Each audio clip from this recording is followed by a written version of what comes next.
In front of me is Samsung Galaxy Tab S10 FE, and today I would like to show you how you can turn on or off location.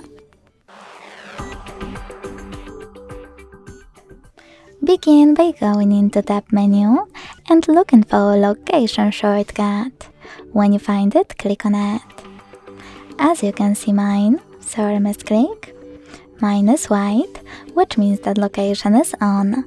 To turn it off, tap on the same shortcut. You can also go into Devices Settings and scroll to click on Location section over here. Then manage it thanks to this switcher. Thanks so much for watching. If you enjoyed this video, don't forget to leave a like, comment and subscribe. Bye!